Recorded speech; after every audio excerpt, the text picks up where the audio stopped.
Bonjour à tous, aujourd'hui je vous vois pour parler de l'un de mes auteurs favoris, il s'agit de Charles Dickens. J'arrête pas de vous en parler depuis quelques mois puisqu'en fait j'ai essayé de lire un maximum de ses livres pour pouvoir filmer cette vidéo. Du coup là je vais vous présenter 7 de ses livres, donc il y a 8 romans et une nouvelle. Et je vais essayer de vous parler un petit peu de chaque livre, il y en a certains que j'ai plus aimé que d'autres. Et je vais vous les présenter de manière chronologique, donc je vais commencer par le premier que j'ai lu et qui est toujours mon préféré. Il s'agit de Bleak House. Celui-ci c'est l'un des plus gros je pense de Charles Dickens, il fait presque 1400 pages. Mais c'est celui que j'ai lu en premier et qu'est-ce que je l'ai aimé. Je l'ai trouvé exceptionnel ce roman. C'est l'un de mes romans préférés, il est génial et j'ai vraiment du mal à trouver un roman qui arrive à sa hauteur. En fait dans ce roman on va suivre plusieurs personnages et l'intrigue va se passer sur un fond de procès en Angleterre, donc on va découvrir tout le système judiciaire anglais de l'époque. Ça déjà c'était super intéressant. Et en plus de ça en fait on va suivre des jeunes personnages qui vont être pris sous l'aile d'un tuteur et en fait ils vont devenir amis les différentes pupilles. Et ça c'était vraiment aussi super intéressant puisqu'en fait on va découvrir des mystères sur la vie de chacun et ça m'avait vraiment beaucoup plu. Celui-ci, c'est celui que je recommande à chaque fois qu'on me demande quel roman lire de Charles Dickens. Je sais qu'il peut faire peur parce qu'il est vraiment super gros, mais vraiment il vaut le coup. Il se lit super facilement, c'est vraiment pas ennuyant même s'il est vraiment long. Et je peux vraiment que vous le recommander, c'est l'un de mes romans préférés. Je l'avais présenté dans l'une de mes premières vidéos sur cette chaîne, dans mes classiques préférés de la littérature anglaise. Et ouais, c'est toujours l'un de mes romans préférés, il est vraiment super bien. Ensuite, le deuxième livre que j'avais lu de Dickens, c'était Un chant de Noël. C'est une nouvelle qui est assez courte, qui fait une centaine de pages. Et j'avais beaucoup aimé. Je pense que celui-ci, tout le monde connaît un peu l'histoire, puisqu'il y a eu des adaptations en film de Noël.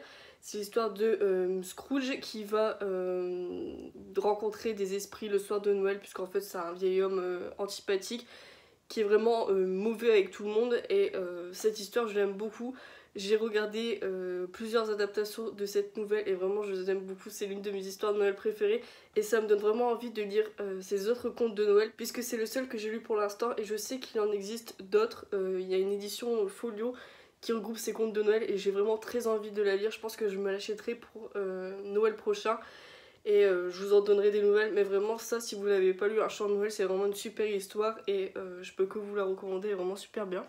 Ensuite, le troisième roman que j'ai eu Dickens, c'est Temps difficile. Celui-ci, en fait, on va suivre l'Angleterre industrielle du 19e siècle.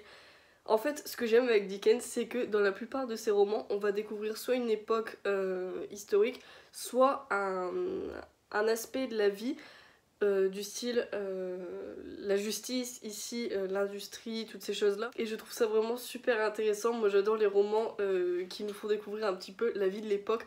C'est pour ça aussi que j'aime beaucoup les romans de Zola, puisqu'on découvre différents métiers et classes sociales de l'époque, et moi ça m'intéresse vraiment beaucoup. Du coup dans celui-ci, on va suivre un homme qui a fondé une genre d'école où est-ce qu'il va enseigner des principes super stricts, donc les enfants ils n'ont pas le droit vraiment d'être de ressentir des émotions en fait, ils n'ont pas le droit de jouer, ils n'ont pas le droit de s'exprimer et en fait cet homme va donner la même éducation à ses enfants et on va les suivre tout au long de leur vie. On va voir quel impact ça va avoir sur eux et c'est vraiment super intéressant puisqu'on va voir que ça va avoir des impacts différents sur différentes personnes et moi j'avais vraiment beaucoup aimé ce roman. C'est pas l'un de mes préférés, mais j'avoue qu'il était quand même assez bien. Il me semble que je lui avais donné 4 sur 5 quand je l'avais lu et je vous recommande si vous aimez bien Dickens, mais peut-être pas pour commencer. Ensuite, j'avais lu Les Aventures d'Oliver Twist cette année, il me semble que j'ai lu il y a quelques mois. Dans celui-ci, on va suivre Oliver Twist durant son enfance, son adolescence, jusqu'à sa vie adulte. En fait, il va vraiment pas avoir une vie chouette, puisqu'il va être battu, il me semble, dès le début de sa vie, durant son enfance. Il va être mis en apprentissage chez une personne qui va être vraiment abominable envers lui.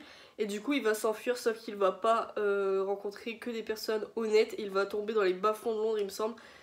J'avais bien aimé celui-ci, mais c'est pas non plus l'un de mes préférés. Il m'a pas marqué plus que ça. Et j'avoue que j'étais assez déçue puisqu'Oliver Twist c'est l'un de ses romans les plus connus, il a été beaucoup adapté que ce soit à la télé ou bien en roman pour enfants et vraiment je le trouverais ennuyeux par moments. Il est assez long, il fait presque 700 pages et il y a vraiment des moments où je m'ennuyais. Donc ouais, je vous le recommande pas trop, celui-ci j'avais vu des avis mitigés et je les comprends parfaitement puisque c'est vraiment pas le meilleur de Dickens. Et ça se ressent même dans son écriture puisque la narration je trouvais qu'elle était différente et ça m'a un peu perturbée. et ça m'a vraiment pas plu, c'est pas la même préférée. En fait j'ai l'impression qu'avec Dickens, ces romans les plus connus c'est ceux que j'aime le moins, puisque en fait un autre roman que j'aime pas trop de Dickens c'est Les Grandes Espérances. C'est l'un de ses romans les plus appréciés j'ai l'impression, mais moi j'ai vraiment eu beaucoup de mal à lire ce roman. Il est aussi assez long, il fait plus de 650 pages et je me suis absolument pas attachée au personnage de Pip. Pareil, on va suivre Pip qui a un enfant au début du roman et il va grandir, on va le suivre durant son adolescence et son début de vie adulte. L'histoire était bien en soi, mais en fait j'ai remarqué que j'avais du mal à apprécier les romans Dickens lorsqu'il nous faisait suivre un enfant et qu'on le suivait durant sa croissance. Et à chaque fois j'ai l'impression que j'ai du mal à m'attacher à ce type de personnage. J'ai l'impression qu'on est un peu trop dans le pathos, où est-ce qu'il essaie vraiment de nous faire pitié avec ces personnages d'enfants un peu misérables. Et j'avoue que j'aime pas trop. En ce qui concerne l'histoire, c'est vraiment une histoire assez sympathique, puisqu'en fait on va suivre Pip qui va être orphelin il me semble. Il vit chez sa sœur avec son beau-frère, et sa sœur c'est vraiment l'un des pires personnages que j'ai pu rencontrer dans la littérature. Elle est vraiment méchante envers lui, elle est mauvaise, elle lui parle vraiment mal, elle le bat limite. Et son seul ami c'est son beau-frère, mais il la défend pas trop parce que lui aussi il a peur de sa sœur. Sauf qu'un jour, Pip va rencontrer un homme très bizarre dans le marais à côté de chez lui, et cet homme va le forcer à voler quelque chose. Et il va le faire, et ensuite il va disparaître cet homme et on va plus le revoir pendant un petit moment. Jusqu'au moment où il y a un anonyme qui va décider de placer Pip à Londres pour l'élever dans la société. Et ouais, c'est à peu près ça l'histoire, et franchement ça m'a... En fait, l'histoire de base elle est pas mauvaise, mais le personnage de Pip il m'énervait, du coup j'ai pas réussi à apprécier le roman. Donc ouais, si vous comptiez commencer par Les Grandes Espérances avec Dickens, moi je vous recommande pas du tout, je trouve que c'est vraiment pas l'un de ses meilleurs romans. Après c'est que mon avis personnel parce que je sais qu'il y a beaucoup de personnes qui l'aiment bien, mais moi je vous recommande pas de commencer par celui-ci. Ensuite j'ai lu Un conte de Deville. Dans celui-ci on va suivre plusieurs personnages. En fait on va être entre la France et l'Angleterre durant la période de la Révolution française, et c'était vraiment super intéressant déjà à suivre d'un point de vue historique. En fait dans celui-ci on va suivre une jeune fille qui va découvrir que son père n'est pas mort. Elle le pensait mort, mais en fait il était emprisonné à la Bastille il me semble depuis 15 ans, et il va être libéré. Sauf que quand elle va le retrouver, ça va vraiment être un homme changé.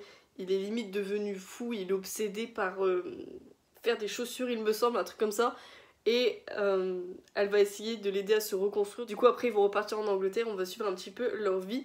Et en même temps, on va suivre ce qui se passe en France du point de vue des nobles, mais aussi des révolutionnaires, puisqu'en fait on va suivre des révolutionnaires en France et des nobles français qui sont expatriés en Angleterre.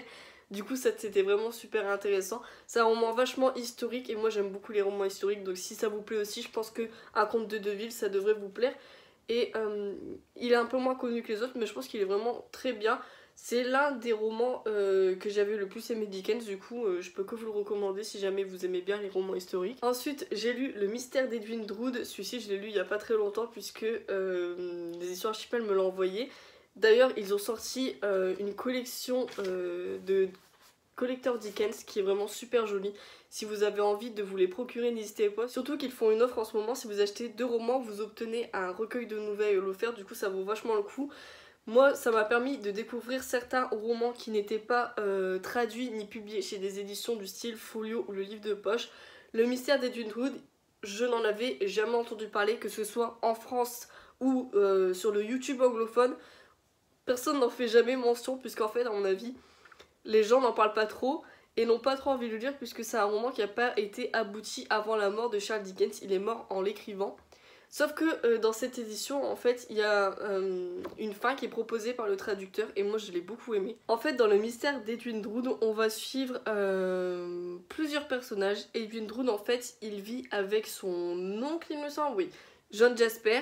Ils s'entendent super bien, c'est vraiment un oncle parfait. Et il est fiancé avec une jeune fille qui est dans un orphelinat. Il l'aime vraiment beaucoup, leur mariage a été arrangé depuis un petit moment. Il vit un peu la vie parfaite. Sauf qu'un jour, il va y avoir un jeune homme qui va arriver en ville avec sa sœur. Il va tomber amoureux de la sœur de celui-ci et rompre ses fiançailles avec Rosa. mais du jour au lendemain en fait Edwin Drood va disparaître et il y a des enquêtes qui se mettent en marche pour essayer de découvrir ce qui lui est arrivé. Il y a beaucoup de personnes qui suspectent le jeune homme, mais au final il y a aussi d'autres suspects qui vont entrer dans la ligne de mire. C'est vraiment un super roman de mystère, moi je l'ai beaucoup aimé.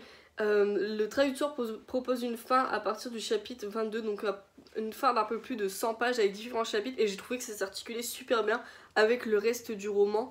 La fin qu'il proposait était vraiment bien justifiée, il expliquait à la fin de comment il avait pensé à cette fin, etc.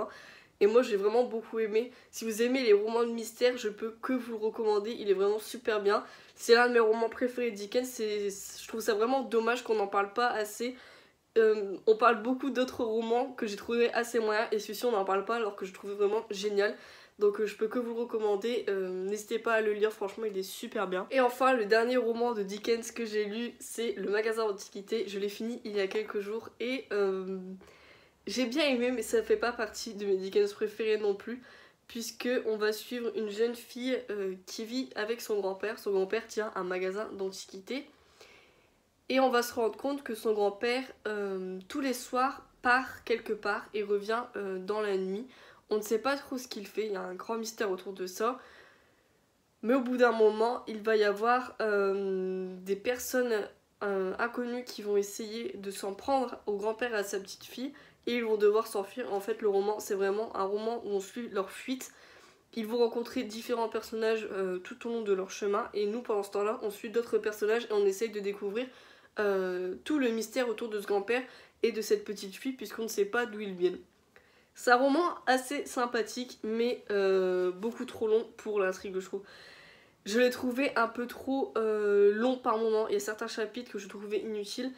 Et ça fait que parfois j'étais assez lassée en le lisant. Mais sinon c'est vraiment une bonne histoire. J'ai beaucoup aimé la fin. Et quand on découvre tout le mystère autour du grand-père de sa petite fille, on comprend un petit peu ce qui se passe et c'est chouette. Mais ouais, c'est pas un de mes romans préférés, donc je vous le recommande pas non plus pour commencer, surtout qu'il est vraiment long. Je pense que ça pourrait vous lasser et vous dégoûter un peu de Dickens, donc ne commencez pas par celui-ci, commencez par un autre, ce sera mieux. Donc voilà, c'est tout pour les romans que j'ai eu de Dickens. Donc comme vous voyez, il y a des romans que j'adore de cet auteur, il y en a que je trouve assez moyens, mais dans l'ensemble, j'adore sa plume, j'adore la manière dont il raconte les histoires dans ses romans, je trouve ça vraiment super bien. J'adore la manière dont il aborde le monde dans lequel il vit, je trouve ça super intéressant, ça nous permet de découvrir vraiment le 19e siècle en Angleterre. Et pour ça, je trouve que Charles Dickens est vraiment super fort pour décrire tous ces trucs-là. Il me fait vraiment penser à Zola, même si j'avoue que Zola est beaucoup plus fort pour décrire le monde dans lequel il vivait, puisque juste avec les Rougon-Macquart, il a réussi à en décrire beaucoup plus que Charles Dickens pour le moment dans ses romans.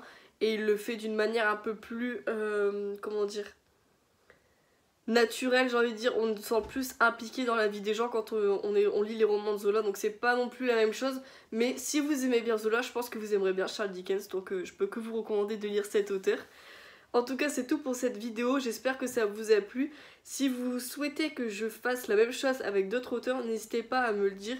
J'ai d'autres auteurs que j'ai beaucoup lus, comme Alexandre Dumas, Balzac, Zola et d'autres sûrement, je ne me rappelle plus. Mais si vous voulez que je découvre aussi des auteurs, n'hésitez pas à me dire des noms en commentaire. Moi je peux toujours m'intéresser à un auteur et commencer à lire plusieurs de ses romans et ensuite faire une vidéo comme ça m'intéresse beaucoup. Donc si vous avez des idées, n'hésitez pas à me le dire en commentaire. En attendant, je vous dis à bientôt pour une prochaine vidéo et je vous souhaite de très bonnes lectures.